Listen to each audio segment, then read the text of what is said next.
Metro News Hotline. Let's go ahead and talk to Kristyn Burtt from Hollywood now. Let's get caught up on all the news in the entertainment industry. Kristyn, how are you doing today? Doing great. How are you? I'm doing okay. A little hungry because my question of the day has to do with food, and everybody's sending me in the things that they're good at cooking. I want that cinnamon roll cake. Seriously, as you're talking here, I'm going to text it to you, and you're not going to believe it. It's really quite amazing how delicious that thing looks. I can't stop thinking about it. But Kristyn Burtt is joining us from Hollywood. All kinds of great stories and things that we can talk about this weekend. Dave previewed for 2 straight weeks with our movie reviewer Jermaine Lucier from Gizmodo. He did 2 straight weeks of previewing Dune 2 with Jermaine over the last 2 weeks. Dune 2, I think, hit the brief right this weekend for the studio as far as the opening they were expecting. Yeah, it went beyond what they were expecting, which is fantastic. They were expecting somewhere around the $75 million mark and landed at $81.5 million, which is unbelievable. This movie originally was slated during the Hollywood holiday season, and I love that it came out. It got pushed a little bit later because of the strike, and there wasn't going to be any promotion. And it, found a really great audience in late February, early March. I'll tell you, I didn't watch it. I didn't watch the first Dune until last weekend. I finished it last weekend. I had to watch it over the course of 2 weeks, and I thought it was fantastic. I thought it was very good. It had a very kind of an old school sci-fi feel to it. Not necessarily the presentation, because it was as modern as it could possibly be, but movies that take that long and develop kind of slowly like that are not that common anymore. And so it was nice to see something along those lines, paced sort of like 2001 Space Odyssey or something, something that takes a little bit more of its time. But from everything that I've heard and read and everything else, everything about this second movie is bigger, better, and not only a great sci-fi genre film, but just a great film in general. Yeah, absolutely. I think the payoff for the second movie is even greater than the first movie. So that's why I think people really enjoyed it. You've got Timothée Chalamet riding high off of his success in Wonka. You've got Zendaya. You've got Austin Butler. Like, this is the next gen of our A-list celebrities, which I think is interesting. And that leads perfectly into another note that you sent me, and that has to do with, and I've been reading about this off and on for the last probably couple of years, but this is really getting to be a very common kind of conclusion about Hollywood today. The era of the superstars, the era of the massive, not that they're not bankable, but in my childhood, the Arnold Schwarzeneggers or the Sylvester Stallones, you just put their name on a film and it's going to make zillions of dollars. Tom Cruise might be the last of those. I don't know that we have that royalty in Hollywood anymore.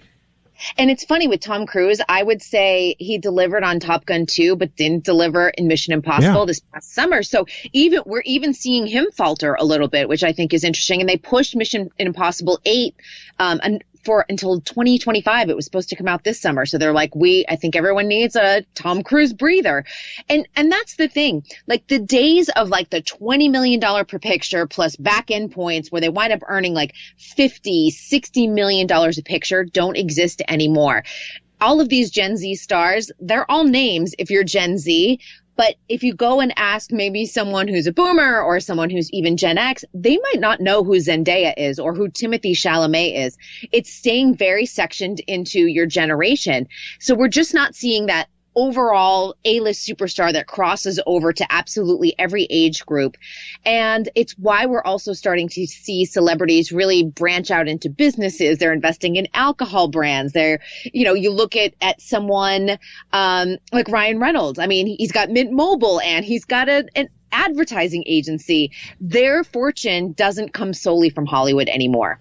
It's really something else when you think back to, and just to pick your brain with somebody who's been around the industry for so long, do you think this is because our delivery systems are so fractured now? So we're not all going to the theater Friday nights to see the movie that's released that all stars, Arnold Schwarzenegger or Jimmy Stewart or James Cagney or, anybody like that. When you talk about Hollywood royalty, that's not how we consume it anymore. And so we get all these pockets of consumption that we have, and there's different stars of different pockets. Absolutely. So people stick to their genres now because they can. And then you have, 200 to 1,000 movies and TV shows coming out on streaming. It's oftentimes you're like, I didn't even know that actor was still working because you didn't hear about that TV show because there were 1,000 other things debuting that week. And the other thing is social media too. They're very accessible now. If I want to see what Zendaya is doing on the red carpet, I don't have to wait for it to appear on TV or wait for her to show up at the Oscars. I actually can just go to her Instagram account and go, look at that. She was wearing Chanel and look how beautiful she looks, because that's going to happen much faster than me waiting for Entertainment Tonight even to cover that story. I never even really thought about how much this has to affect industries like Entertainment Tonight or Us Magazine or something like that. I mean, those things have become really relegated to old school media because everything that they used to cover is now available almost immediately.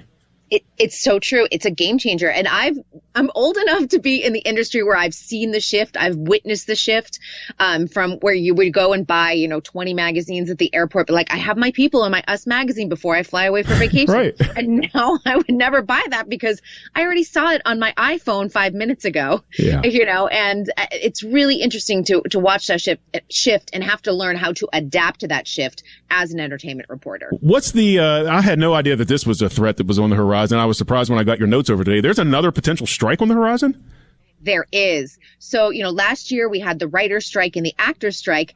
This year it is the crews. So IATSE and the Teamsters. This is talking about literally everyone from camera operators, lighting technicians, makeup artists. They are all fighting for very similar things to what the actors and writers were fighting for. Of course, wage increases to account for inflation, better pension and health benefits. Also AI. I mean, we remember our drivers to set, our truck drivers that bring all the sets to location. They're concerned about being replaced by self-driving trucks, things we don't even think about. And they are prepared to strike if they need to.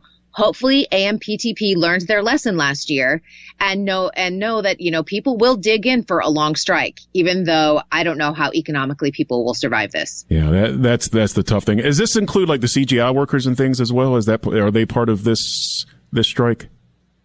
It's so complicated when it comes to because some of them are unionized and some of them are not. So some of them will fall into IATSE, which covers theatrical stage employees, but a lot of our visual effects people not even covered by a union right now. Yeah, that's a real shame because one of the real degradation of some films that's happened over the last decade or so has been just the chintzy manner of the CGI. It's not really the fault of the people that work in the CGI industry. It's because they get these impossible tasks and no time to do it and no staff. And it seems like that's another area that really needs some help with fortifying it, because I'm sick of seeing movies with worse CGI than what was coming out 20 years ago. Oh, absolutely. And a lot of it has been farmed out to overseas. So we have lost a lot of U.S. talent for that. And it's one of those things. I know that they're trying to unionize and have a stronger union, but it is an area that is pretty weak in the entertainment industry. Yeah, that's unfortunate. And the final thing we'll get you out of here on award season once again, starting to see these things coming back around, and some of them are finding second life. The Oscars, of course, is one of the biggest ones, one of the biggest award ceremonies around. What's expected of this year's Oscars? Yeah, March 10th, to me, they're going to be leaning into everything Barbie. Yeah. And, Oppenheimer's going to walk away with all of the wins, I think. It's probably going to walk away with Best Picture and most likely Best Director for Christopher Nolan, and also Robert Downey Jr. will probably get Best Supporting Actor. But I think when it comes to trying to draw eyeballs for the show, they're going to lean into Barbie. They've already done a huge promotion with Jimmy Kimmel and the Barbie cast.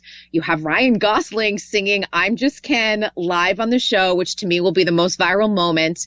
And just a reminder to everyone, it is starting 1 hour earlier. So 4 p.m. here on the West Coast, 7 p.m. for all of you on the Coast. Yeah. So hopefully you guys won't be watching it until 1 o'clock in the morning. Yeah, right. And maybe people won't get played off quite as often either. We'll see how that shakes out, I guess. Kristyn, thank you so much for your time today, as always, and all of the great insights you bring about what's going on in Hollywood. Thank you so much. Metro News Hotline.